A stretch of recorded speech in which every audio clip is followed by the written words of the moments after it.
شروع اللہ کے نام سے جو بڑا مہربان اور نہایت رحم فرمانے والا ہے۔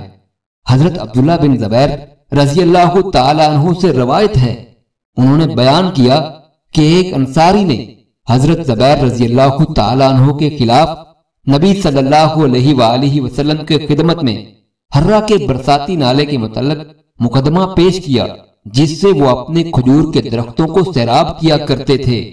انصاری نے کہا کہ پانی چھوڑے رکھو کہ چلتا رہے، لیکن حضرت زبیر رضی اللہ تعالی عنہ نے اس کا مطالبہ تسلیم کرنے سے انکار کر دیا۔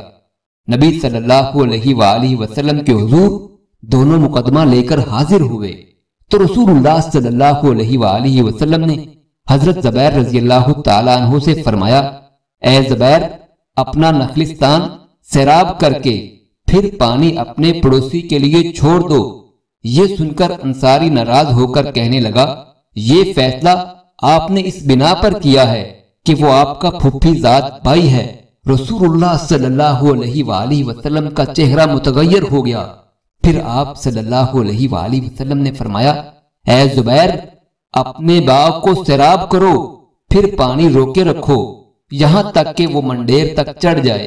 حضرت زبیر رضی اللہ تعالی عنہ نے کہا، اللہ کی قسم، یہ آیت اسی بارے میں نازل ہوئی ہے۔ نہیں نہیں، تیرے رب کی قسم، یہ لوگ اس وقت تک مومن نہیں ہو سکتے جب تک اپنے درمیان ہونے والے جھگڑوں میں آپ کو حاکم نہ تسلیم کر لیں۔